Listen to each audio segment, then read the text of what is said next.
जिन्होंने न्योता दिया कांग्रेस के कार्यकर्ताओं को, उस परिवार के बारे में आज आपके सम्मुख कुछ प्रश्न रखना चाहती हूं, कुछ बातें रखना चाहती हूं। जो जेल से बेल पर हैं, उन्होंने घोषणा की है कि आओ दिल्ली को घेरो, क्योंकि हमारा भ्रष्टाचार पकड़ा गया है।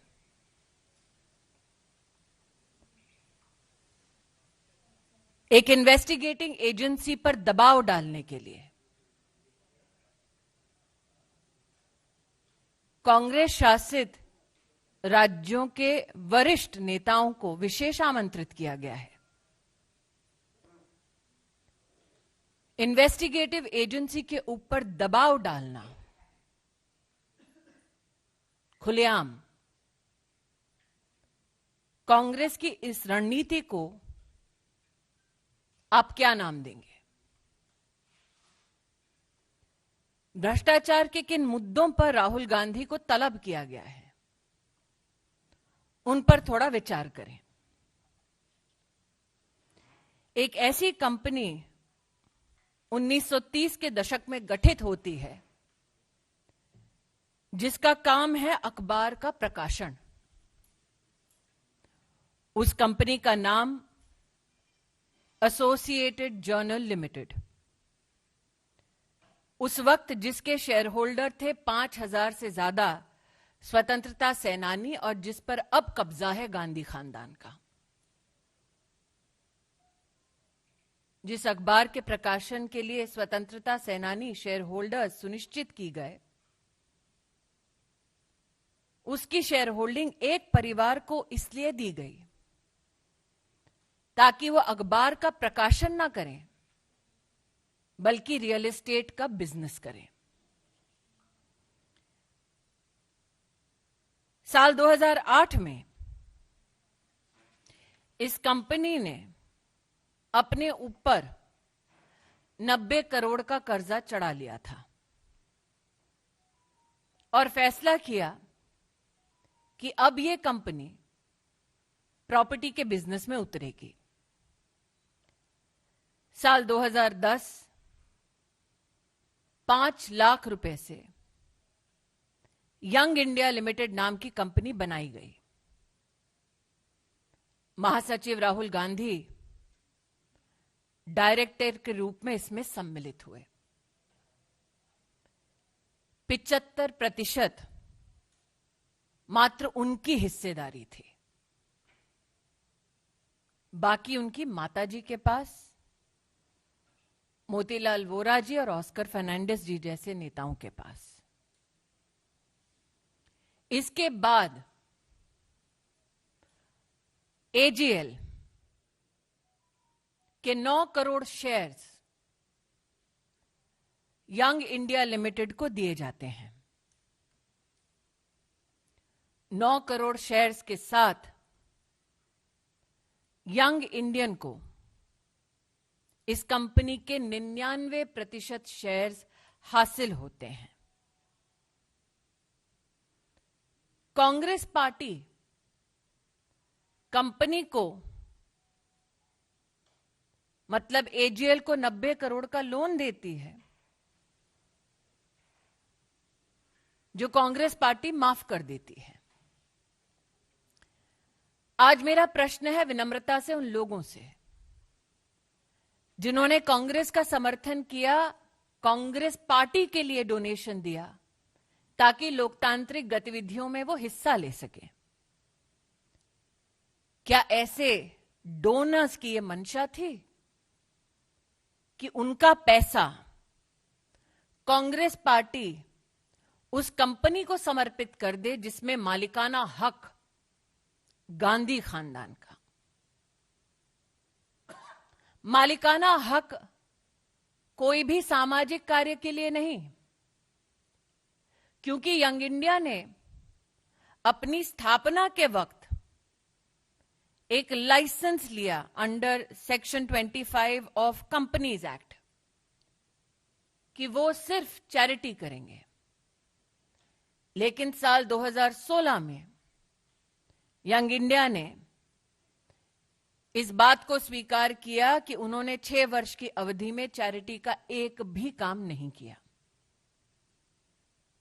प्रश्न यह उठता है, कंपनी बनाई जाती है समाज सेवा के लिए, लेकिन समाज की सेवा नहीं, वो कंपनी मात्र गांधी खानदान की सेवा करने तक सीमित हो जाती है। आज एक प्रश्न उन नेताओं से करना चाहती हूं जो ईडी के ऊपर दबाव डालने के लिए दिल्ली में उपस्थित हुए हैं। आपको राहुल गांधी अगर मिले तो उनसे पूछिएगा कि उनका संबंध डोटेक्स मर्चेंडाइज प्राइवेट लिमिटेड के साथ क्या है। डोटेक्स मर्चेंडाइज प्राइवेट लिमिटेड हवाला एंट्री ऑपरेटर कोलकाता से संबंधित है, जो कैश के बदले चेक देती है, जिसकी ट्रांजैक्शंस पर फाइनेंशियल इंटेलिजेंस यूनिट का रेड फ्लैग है। जो कांग्रेस के कार्यकर्ता आज दिल्ली में एकत्रित हुए हैं, वो राहुल गांधी जी से पूछिए कि गांधी खानदान का संबंध डोटेक्स मर्चेंडाइज प्राइवेट लिमिटेड से क्या है। क्या यह सत्य है कि डोटेक्स मर्चेंडाइज प्राइवेट लिमिटेड के साथ उन कंपनीज का संबंध है जिसमें मालिकाना हक राहुल गांधी, सोनिया गांधी और जिसका संबंध श्रीमती वाड्रा से है।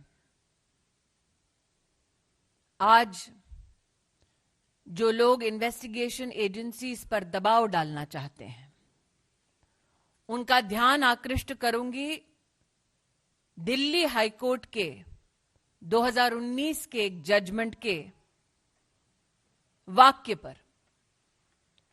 The entire transaction of transferring shares of AGL to Young India was nothing but a clandestine and surreptitious transfer of the lucrative interest in the premises of Young India. अर्थात एजीएल के ऊपर राहुल गांधी का, सोनिया जी का मालिकाना हक गैर कानूनी तौर पर संपत्ति पर अधिकार जमाने का एक प्रयास है। इसलिए आज जो गतिरोध कांग्रेस के नेता और कार्यकर्ता राहुल गांधी के बुलावे पर कर रहे हैं, मैं देश को बतलाना चाहूंगी कि ये लोकतंत्र को बचाने का प्रयास नहीं है, गांधी खानदान की 2000 करोड़ की संपत्ति को बचाने का प्रयास है। Ladies and gentlemen, at the clarion call of the Gandhi family, leaders and workers of the Congress party have descended onto the streets of the national capital to pressurize investigating agencies. A gentleman who is out on bail seeks to pressurize an investigating agency which seeks to unravel the corruption of the Gandhi family. Never before has such a blatant attempt been made by one political family to hold investigative agencies to ransom. Never before has a political family been so desirous of protecting their ill-gotten gains as the Gandhi family. So the questions that I put forth to you for the consumption of citizens at large is this. In the 1930s, Associate Journal Limited was formed with 5,000 freedom fighters as shareholders.